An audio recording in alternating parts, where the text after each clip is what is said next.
Before we understood the vacuum, we feared it. Ancient philosophers, for all their wisdom, believed that emptiness could not exist. Among them, Aristotle reigned supreme, declaring, "Nature abhors a vacuum."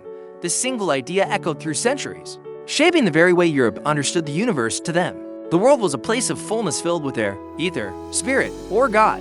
If there were a void, it would be unnatural, even dangerous, defying the divine order. This belief wasn't just philosophical, it was theological.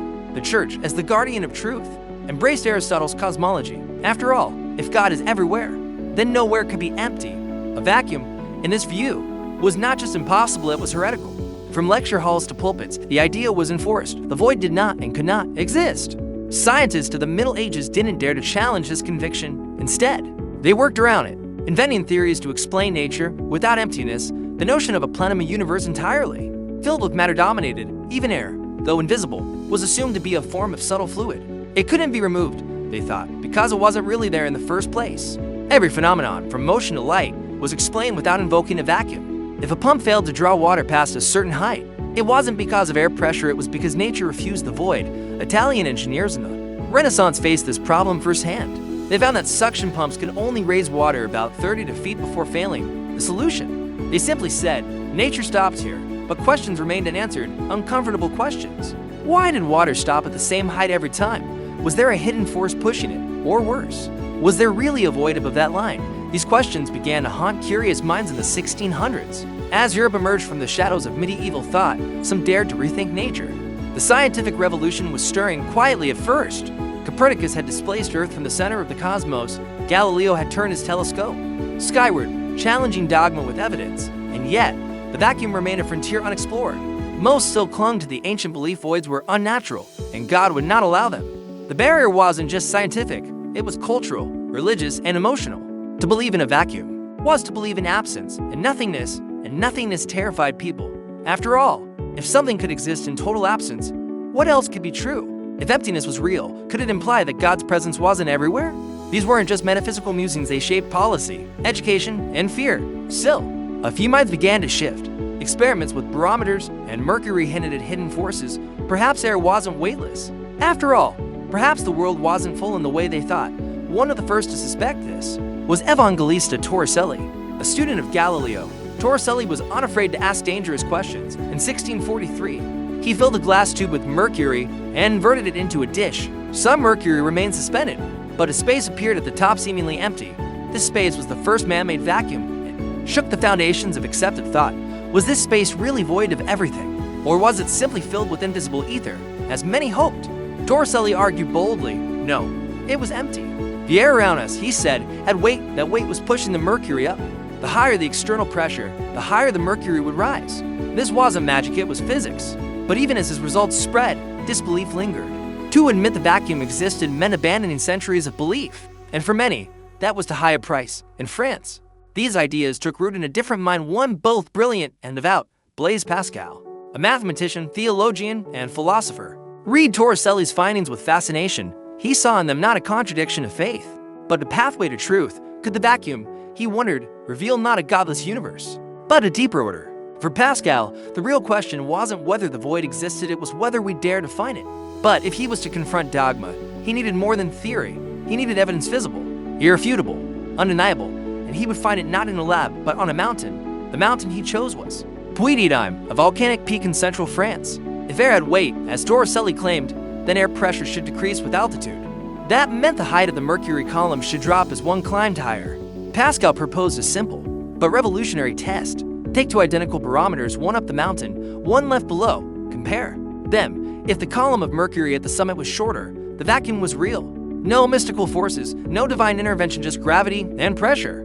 The experiment was elegant in its simplicity, dangerous in its implication. If successful, it would confirm the existence of the void, not just as a metaphor, but as a physical, measurable reality. Pascal himself couldn't climb due to poor health, so he enlisted his brother-in-law, Florin Périer, to carry out the mission. On a clear September morning in 1648, Périer began his ascent. He brought with him the hopes of science and the weight of heresy. Every step he took was a step away from Aristotle, and closer to something humanity had never dared to accept. The void exists. The climb would take hours, but its results would echo through centuries. As he rose, so did the tension. Would the mercury drop? Would science triumph over tradition? Or would the vacuum once again be declared an illusion? Pascal waited anxiously for the results. In his heart, he already believed. But belief alone wasn't enough. He needed proof. The world needed proof. And soon, they would have it. One glass tube, one mountain, one moment in time would change the world. Because in a universe full of voices, it was the silence of the void that spoke the loudest. And that silence was about to be heard, not with trumpets, nor fire, but with mercury sliding gently down a glass wall. The void was no longer a theory, it was a fact. And science would never be the same again. They say history repeats itself, but what about the parts we forgot? Welcome to Echoes of History, the channel where we dig up the dusty corners of the past to uncover the weird, the wild, and the wait, what? Stories they didn't teach you in school. Grab your curiosity, and maybe a cup of tea, because what you're about to hear might just change how you see the world. Florin Périer stood at the base of Puy-de-Dôme with the weight of history in his hands. He held a fragile barometer, filled with mercury, ready to test the very fabric of accepted reality. It was September 19, 1648, and the weather was still, as if the world held its breath. At 4,800 feet above sea level, Puy-de-Dôme towered like a silent challenger to centuries of thought. Pascal had calculated that if air had true weight, pressure would decrease with elevation. That drop in pressure would mean less force pushing mercury up the glass tube. The result, a shorter column of mercury at the summit than at the base Périer was about to find. Out of nature obeyed logic or clung to dogma. He gathered witnesses, clergy, scholars, and curious townspeople. Pascal insisted on this for one reason: undeniable evidence to man's undeniable eyes. They began the climb just after 9 a.m. The barometer held upright and steady. It glinted in the sunlight, fragile and defiant. Every step up the mountain was a step away from Aristotle. They moved slowly, not from fatigue, but from reverence. At intervals, Périer stopped and checked the mercury level, recording each measurement. It began to drop barely at first, then noticeably. By the summit, the mercury stood over 3 inches, lower than it had at the base. The implications were staggering. The column of air above them was thinner, lighter, exerting less pressure. There was no mystical barrier stopping the mercury at 32 feet. It was atmospheric weight, measurable and predictable. The space above the mercury in the sealed tube wasn't filled with spirit, ether, or God. It was void, empty, a vacuum created by nature. Observed by man, Périer descended with the results, each footstep echoing louder than the last. The experiment was repeated multiple times in different places, under different conditions. The result was always the same. Nature did not abhor a vacuum. Nature, instead, followed laws that could be tested. Pascal published the findings in a short treatise titled New Experiments Concerning the Vacuum. It was more than a scientific paper, it was a declaration of war against inherited belief. The backlash came quickly. Aristotelians called the results misinterpretations, claiming the void was still an illusion. They argued unseen fluids or divine forces must fill the space. Pascal countered not with rhetoric, but with more data. He repeated the experiments at different altitudes. He refined instruments, took meticulous notes, and invited critics to observe. Every test confirmed what the mountain had whispered: emptiness exists. But the victory wasn't just empirical, it was philosophical. Pascal had shown that belief must yield to observation. He didn't deny faith, he redefined its role. The heart has its reasons. Which reason does not know, he would later write, but when it came to the physical world, reason must lead. The barometer became more than a tool, it became a symbol of man's ability to pierce illusion and find truth. Pascal's experiment ignited a fire across Europe. Scientists began to experiment more boldly with air, pressure, and vacuums. Robert Boyle in England took the baton and ran with Robert Hooke. He developed the air pump creating vacuums at will. Boyle's law describing the relationship between pressure and volume was born. None of it would have been possible without that climb in France. The ascent to truth had many steps, but it began with one. Yet Pascal's journey wasn't just scientific, it was spiritual. He believed the vacuum didn't undermine God, it revealed his design. Where others saw emptiness, Pascal saw structure. The universe governed by laws is no less divine. He argued it is more so. The vacuum became a metaphor for humility, that in silence and space we find clarity. Pascal was only 25 when the experiment concluded, but he had done something that few ever dared. He made the invisible visible. The church couldn't ignore the findings. Some theologians accepted the vacuum as part of God's mysterious creation. Others resisted, holding fast to the belief that nature could not harbor void. The debate wasn't over, but the tide had turned. The world had seen the evidence. Pascal had turned emptiness into meaning. France, long a stronghold of Aristotelian thought, now hosted the birth of modern physics. The void, once feared, was now a frontier, and science rushed across it. From steam engines to electricity, the understanding of pressure and vacuum unlocked new worlds. Engineers began building machines powered by differential pressure. Suction became a force to harness, not a mystery to explain away. The Industrial Revolution owed much to this shift, but few remembered it began with mercury on a mountain. Pascal himself would drift from science into theology and philosophy. He joined the Jansenists, a Catholic reform movement, and began writing pensies. His thoughts turned inward toward the soul, the meaning of life, and the silence of God, and yet, that silence mirrored the vacuum he had revealed, both invisible, both undeniable. He died at 39. Frail, but luminous in intellect, his legacy endured not just in mathematics or physics, but in how we seek truth. The French vacuum experiment wasn't just about mercury. It was about the courage to question what seems unquestionable. It was about climbing higher literally and intellectually, about trusting our instruments over inherited ideas, about opening a sealed tube and finding not chaos, but law, about staring into nothing and seeing possibility. Pascal didn't just measure pressure, he measured conviction. His barometer didn't just track mercury, it tracked courage. And every inch it dropped was a step forward for humanity. What had once been feared became foundational. The vacuum, born of experiment, became a cornerstone of science. And in the end, the silence of the void spoke louder than centuries of dogma. It said, nature does not obey tradition, it obeys truth. And truth, once seen, cannot be unseen. Pascal's mountain still stands, but now, the real climb begins within us. Will we ascend to truth or stay where it feels safe?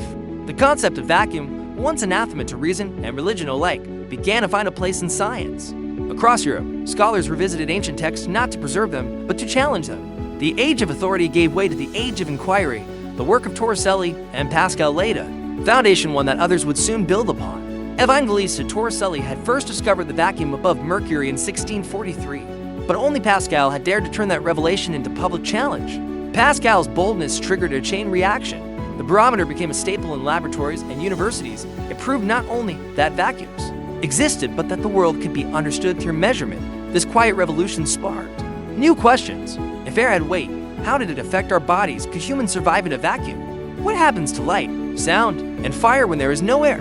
These were not abstract curiosities, they were challenges to uncover the mechanics of reality. In England, Boyle took notice. He commissioned the creation of an air pump capable of removing air from a sealed container. With each crank of the pump, Boyle expanded on Pascal's legacy. He demonstrated that combustion could not occur in a vacuum. A bell placed in a vacuum chamber made no sound when struck. Small animals placed inside died from lack of air. The implications were both fascinating and frightening. Air was not just space, it was substance. Without it, life withered, heat died, and sound vanished. Boyle's work confirmed that Pascal's empty space was not so empty after all. It lacked matter. Yes, but it revealed truths that matter alone could not. These experiments made vacuums central to understanding physics. They were no longer voids of confusion. They were windows into invisible laws. Scientists began to use vacuum chambers to explore pressure, friction, and thermal transfer. Astronomers speculated about the vacuum of space, the heavens, once thought to be filled with divine ether, now looked more like Pascal's mercury tube, cold and empty. And yet, that emptiness carried potential. Sound may not travel through a vacuum, but light does. This realization opened paths toward optics, wave theory, and eventually relativity. Philosophers struggled with these findings. Descartes, for one, could not accept the void. He argued that space must be filled with something even if it was invisible. His concept of plenum challenged Pascal's vacuum. But the experiments told another story. Over time, Descartes' resistance faded under the pressure of repeatable proof. The vacuum didn't just win a scientific argument, it redefined reality. The idea of nothingness became a legitimate object of study. And this nothingness began to shape everything, from mechanical engines to space exploration. Vacuum played a role. In the 19th century, steam power revolutionized transport and industry. Steam engines worked precisely because of pressure differences because of vacuum. The same principle Pascal had observed in a simple glass tube now powered locomotives. Later, light bulbs would not function without vacuum to prevent filament burnout. In particle accelerators, vacuums allow subatomic particles to travel unimpeded. In every case, the absence of air enabled breakthroughs in human capacity. Vacuum was not absence, it was potential.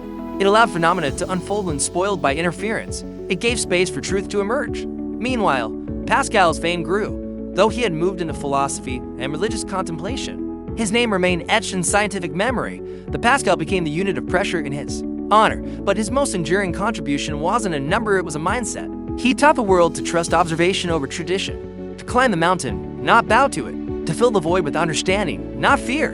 The metaphor of the vacuum reached deeper into culture. Writers and poets began to use it symbolically. A vacuum was a place of loss, but also of revelation. It became a canvas where silence painted meaning. Pascal's religious writings often echoed this metaphor. He spoke of the God-shaped vacuum in every human heart. That yearning for meaning, he believed, was evidence of the divine. Thus, for Pascal, the vacuum was both physical and spiritual, a place where absence revealed presence, a silence that demanded response. The scientific community continued forward. Propelled by his courage, others began asking new questions about the limits of the vacuum. Could a perfect vacuum truly exist? Quantum mechanics would later suggest not. Even in deepest emptiness, particles flicker and out of existence. The vacuum, it turned out, was never truly empty. It was a seething field of potential, governed by uncertainty. This insight gave birth to modern physics. From black holes to quantum foam, the echoes of Pascal's tube are everywhere. He didn't know it at the time, but he was opening the door to the 20th century, and to the strange, wondrous world of the very small, the very far. The barometer at Puy-de-Dôme was not just an instrument, it was a question posed to the universe. The answer, returned in silence, and mercury, transformed our species. What began as a debate between scholars became a pivot in human thought. Pascal's vacuum forced the world to reconsider certainty. It humbled philosophers and inspired engineers. It laid the foundation for everything from steam trains to space shuttles, and it taught us that silence is true. Measurable silence is not the absence of meaning, it is the beginning of it, in this quiet revolution, no battles were fought, no empires toppled, but the territory gained was immeasurable. A new way of thinking, a new faith not in doctrines, but in discovery. Today, the summit of Puy-de-Dôme is a site of pilgrimage for science, not for the view, but for the vision that began there, for the courage to ask what fills the unseen, for the legacy of a mind unafraid of emptiness. Pascal's barometer still whispers to those who listen. In every quiet question, in every still experiment, in every ounce of wonder, the vacuum speaks. The vacuum, once feared and denied, slowly became an indispensable partner in the progress of science in laboratories across Europe. The vacuum pump became as essential as the microscope or telescope. It opened a new world not by adding more, but by removing what was once invisible. Engineers learned how to harness this emptiness to control forces that once seemed uncontrollable. In France, scientists began experimenting with how vacuums affected temperature and phase changes. They discovered that water could boil at room temperature if the air pressure was low enough. This meant that pressure wasn't just a force, it was a context for behavior. Matter responded differently when freed from its usual constraints. This realization gave rise to thermodynamics, a science born partly from the absence of air. The very laws of energy, entropy, and equilibrium owe something to Pascal's glass tube. The vacuum was no longer merely a curiosity, it was a canvas for laws. In the 19th century, this knowledge became vital for industry. Engineers building steam engines needed precise control of pressure. A vacuum behind a piston could amplify the work done by steam. This principle helped power locomotives, ships, and early factories. The Industrial Revolution, with all its noise and motion, carried within it the quiet idea of emptiness. Without understanding vacuums, engines would have stalled and progress halted. In time, vacuums found a home not just in factories, but in homes. The first vacuum cleaners didn't suck dirt, they blew it away, only with advances in air pressure control did the machines reverse their function. Domestic vacuums became symbols of modern convenience, their name a silent nod to Pascal. Yet, the story didn't end in soot and steam. A deeper mystery awaited in the heavens. As astronomers peered into space, they realized the Earth was wrapped in a thin atmosphere. Beyond that veil lay the same emptiness Pascal had proven, but on a cosmic scale. The stars twinkled not through crystal spheres, but across vast stretches of vacuum. Light traveled through that void without losing its way. This challenged old beliefs that light needed a medium. The other, once thought essential, began to vanish like mist before the sun. In 1887, the Michelson-Morley experiment tried to detect ether. They expected the vacuum of space to reveal Earth's motion through this invisible medium, but they found nothing, no other wind, no detectable drift. The vacuum refused to be filled by imagination. This no result helped lay the groundwork for Einstein's theory of relativity. Space and time were not filled with ether, but woven together. Vacuum was not a background, it was part of the fabric itself, and that fabric could bend, stretch, and ripple. Gravity wasn't just mass attracting mass, it was space-time curving in the void. Thus, from Pascal's glass tube to Einstein's equations, vacuum had become the stage for the universe. Scientists now began to ask, how empty is empty? In a perfect vacuum, is there truly nothing? Quantum mechanics offered a startling answer: no. Even in a vacuum, particles flicker and out of existence. These are virtual particles, borrowing energy from the void. They appear and disappear faster than any measurement can catch. This quantum foam means that vacuum is not the absence of energy, but its restless cradle. The void hums with possibility. In 1948, the Casimir effect demonstrated that two metal plates placed close in a vacuum would attract each other. The reason? Vacuum fluctuations push more strongly on the outside than between the plates. Nothingness had become a source of force. Scientists now use vacuum chambers to test delicate quantum theories. In particle physics, entire accelerators run in vacuums to avoid air interference. Electrons protons, and even neutrinos race through emptiness to reveal their secrets. The Large Hadron Collider, the world's biggest science machine, operates under deep vacuum conditions. Without it, collisions would blur and data would distort. The pursuit of vacuum perfection became a high art. Engineers developed ultra-high vacuum systems with pressures billions of times lower than Earth's atmosphere. These aren't empty like a bell jar, they are emptier than interstellar space. Inside such chambers, atoms can be isolated and studied in solitude. Lasers trap and cool them until they nearly stop moving. This has led to breakthroughs in quantum computing and timekeeping. The world's most precise atomic clocks depend on vacuum environments.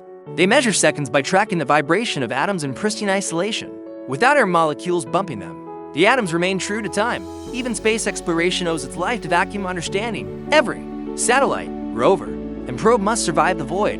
Engineers simulate space conditions using vacuum chambers on Earth. They test materials, electronics, and life support systems against the chill of nothing. The moon landing in 1969 was as much a triumph of vacuum mastery as rocketry. Apollo astronauts wore suits designed to hold air against the weightless silence inside their helmets. Pressure was life outside. Pascal's ghost watched quietly. The vacuum didn't resist, it waited. It welcomed science, punished arrogance, and rewarded preparation. Even today, spacewalks are conducted within the principles Pascal revealed. The absence of air means no sound, no heat transfer, and no second chances. The vacuum is the ultimate test of human ingenuity. Pascal, had he lived to see this, would likely marvel and perhaps not be surprised. His barometer was only the beginning. The experiment at Puy-de-Dôme was a whisper of things to come. A whisper that traveled farther than any cannonball or sermon. Now, in the 21st century, we return to the vacuum once more. Scientists propose using vacuums to store quantum information, or to detect gravitational waves from colliding black holes, or to simulate the early conditions of the universe. All of this from a space that once seemed useless. The French vacuum experiment taught us not to fear what we cannot see. It showed that nature keeps her deepest secrets in silence.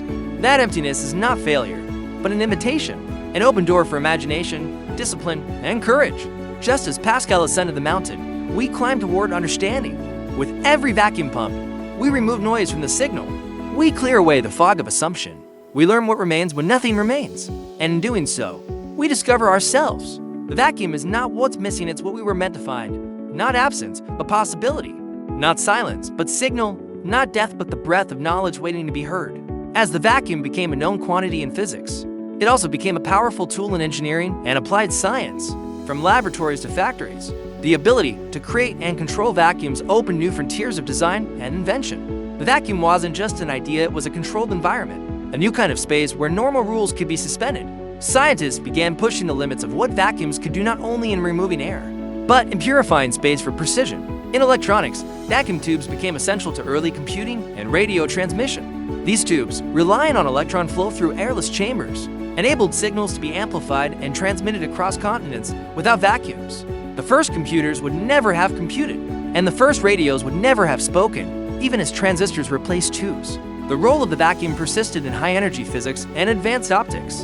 In electron microscopy, for example, a vacuum is required to prevent particles from scattering and blurring the image. This allows scientists to peer into the very structure of life-seeing viruses, proteins, and DNA in motion. The vacuum became not a void, but a lens.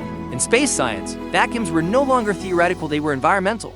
Satellites and spacecraft operate in an endless vacuum where design must protect against radiation, cold, and absolute silence. The smallest leak can be fatal, the thinnest miscalculation, catastrophic.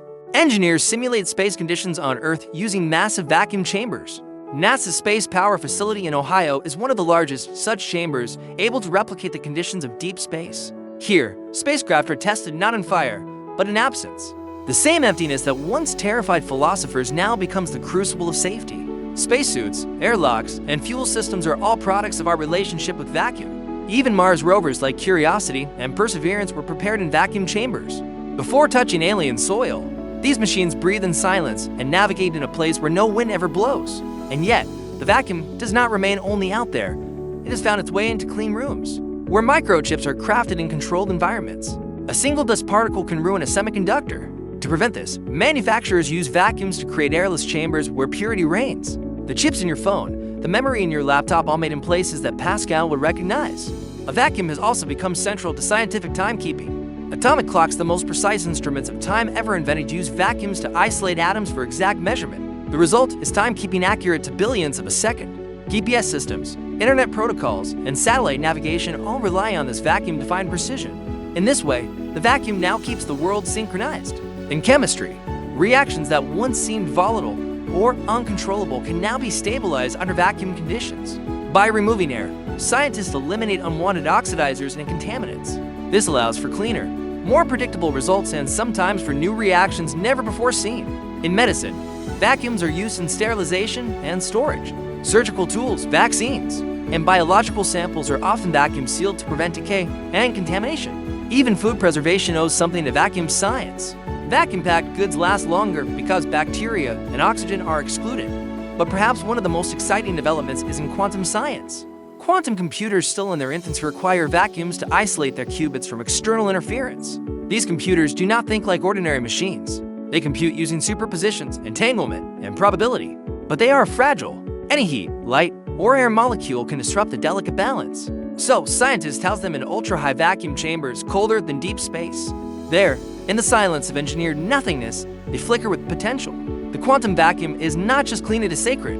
It is where the next age of computation may be born. Even particle physics, one of the frontiers of fundamental science, relies on vacuums to peel back nature's deepest layers. In the Large Hadron Collider, protons are accelerated through a ring 27 kilometers long. The interior of that ring is under such vacuum that it contains fewer particles than the space between stars. Without this, collisions at near light speeds would be impossible. The Higgs boson, discovered in 2012, emerged from such collisions from such vacuum conditions. The God particle was not revealed in fire, but in a chamber quieter than night. Thus, the search for meaning in the universe now depends on controlling the absence of matter. Pascal's glass tube has become a planetary-sized machine. His hypothesis has become our infrastructure. His doubts have become our confidence. In engineering, vacuums are used for coating materials with atomic precision. From anti-reflective lenses to solar panels, thin-film deposition uses vacuum technology. It ensures that only the desired atoms adhere, one layer at a time. This control at the atomic level would have seemed magical to past generations. And yet, it is routine now. In metallurgy, vacuum furnaces allow for ultra-pure alloys and specialized materials. In aeronautics, vacuum bonding is used to create lightweight, strong composites. Even in art, vacuum chambers are used to restore ancient manuscripts and preserve fragile artifacts. By removing moisture and air, conservators can halt decay. Thus, the vacuum has become both a tool of creation and a guardian of history. In environmental science, vacuums are used to collect air samples from remote regions. These help track pollution, climate change, and atmospheric shifts. And in medicine, hyperbaric and hyperbaric chambers explore how pressure and its absence affects human physiology. Athletes train in low-pressure environments to simulate high-altitude conditions. Scientists study how the vacuum of space alters the human body over long missions. Even now, we are preparing for a return to the moon and beyond. The Artemis program will land astronauts once more on the lunar surface. Their suits, equipment, and vehicles must withstand not just cold but vacuum. Every step on lunar soil is a step into the legacy of Pascal. He proved Earth was not unique in having pressure. Now, we use his insight to venture where pressure never was. And yet, the vacuum remains mysterious. Quantum field theory suggests that the vacuum is full of invisible energy. This energy may even be responsible for the expansion of the universe. Dark energy, the force accelerating cosmic growth, could be a property of vacuum itself. If true, then emptiness is not passive but creative. The universe may be driven not by stars but by silence. And still we measure, still we test, still we climb. The French vacuum experiment did not end on a mountaintop. It continues in every lab, every spacecraft, every chamber where air is removed and truth revealed. It echoes in the hum of a particle accelerator and the beep of a GPS signal. It whispers through the circuits of your phone and the quiet of a clean room. From physics to poetry, the vacuum is now part of our vocabulary. Not just a lack, but a place where we choose what enters. A frame for thought, precision, and possibility. What Pascal discovered was more than airlessness. He discovered the power of questioning the obvious, the strength of asking, what if nothing is there, and the courage to test it in front of the world. In doing so, he gave us not just an experiment, but a foundation. A vacuum waiting to be filled not with air, but with meaning. When Pascal stood beside the mountaintop barometer in 1648, he didn't just watch mercury fall, he witnessed certainty rise. That simple drop in height marked a new era of thought, one where measurement began to dethrone mysticism. The vacuum had broken through the glass of doctrine and entered the hands of experimenters. Until then, nature was often spoken of but rarely tested. The French vacuum experiment changed that. It offered a blueprint for thinking. That absence itself could speak volumes. What was once feared became studied, controlled, and used. In rejecting the notion that nature abhorred a vacuum, Pascal redefined what nature meant. he showed that the laws of physics weren't moral pronouncements, they were patterns waiting to be observed. The vacuum became a mirror. It reflected not just the world's physical properties, but the mind's power to investigate them. The discovery that air is weight measurable, variable weight was revolutionary. Pascal was not trying to be disruptive, but honest. His faith in God did not stop him from questioning the interpretations of nature held by man. In fact, he saw the two pursuits, science and faith, as aligned in wonder, not in conflict. But in questioning Aristotle's claim that nature abhors a vacuum, he questioned a centuries-old framework of authority. The vacuum proved that what we assume is true may be hiding what is actually real. The idea that nothingness itself is value echoes far beyond physics. In philosophy, the concept of the void invites reflection on being, existence, and perception. The vacuum became a metaphor, not just a measurement. What is the mind, if not a vessel occasionally empty for clarity? What is solitude, if not a vacuum from which meaning can emerge? Artists, too, began to explore absence as a powerful element. In music, silence became a note of its own. In painting, negative space could evoke more than detailed brushstrokes. The vacuum, once feared, now inspired.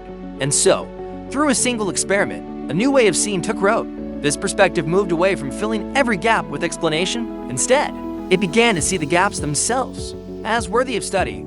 Pascal's experiment helped usher in the scientific method: observe, hypothesize, test, repeat, and encouraged a generation to climb mountains not for glory, but for evidence. It showed that truth might wait in places untouched by tradition, and perhaps most importantly, it allowed humility into the process of discovery. For a vacuum is not something you control fully, it is something you reveal. It can't be created, only uncovered, by removing what obscures it. This mirrors how we seek knowledge, not by adding certainty, but by subtracting assumption. The legacy of the French vacuum experiment lives in every laboratory. It hums inside MRI machines, beneath clean room suits, and within silicon wafers. It floats in the dark between planets and the spaces between atoms. We build with it, listen through it, and protect ourselves from it, but we also learn from it. The vacuum reminds us that sometimes silence is not emptiness, it is structure. That in removing noise, we make way for truth. In education, the lesson of the vacuum is that learning often begins with unlearning, clearing out the inherited ideas that no longer serve to make space for insight. In communication, it is the pause that gives words weight. In relationships, it is distance that often reveals depth. The vacuum is everywhere, if you look not just for things but for space. And that idea is timeless. Pascal never imagined satellites, quantum computers, or gravitational waves. But he understood the importance of asking questions that others feared were foolish.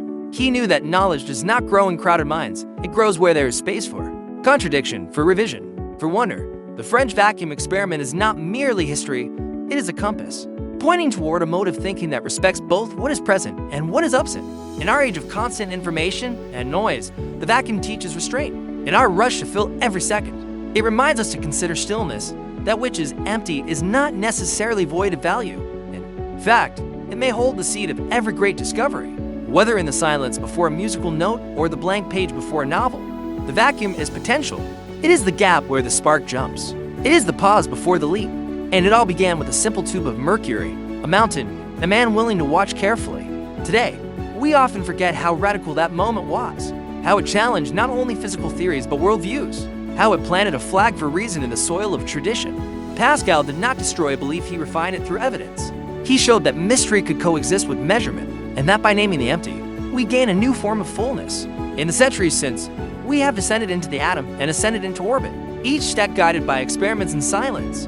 The vacuum is no longer feared, it is designed, no longer denied, it is taught, no longer invisible, it is fundamental. And yet, it remains an invitation to look beyond the noise, to listen where nothing is said, to ask, what happens when we take things away rather than pile more on? That question applies not only to science, but to life.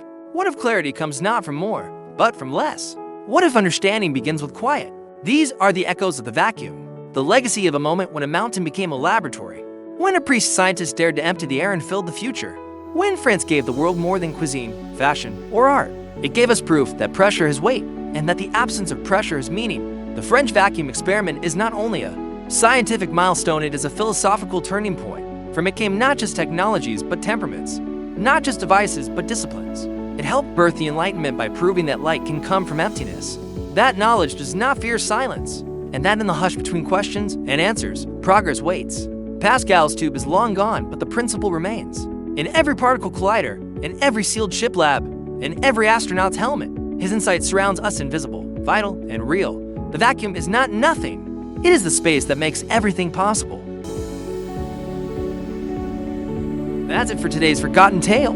If this story made you raise an eyebrow don't forget to like, subscribe, and ring that dusty little bell so you never miss another echo from the past. Drop it in the comments, we're always listening for new echoes. Got a weird bit of history you think we should cover? Until next time, keep your curiosity loud and your history weird. That's it for today's Forgotten Tale. If this story made you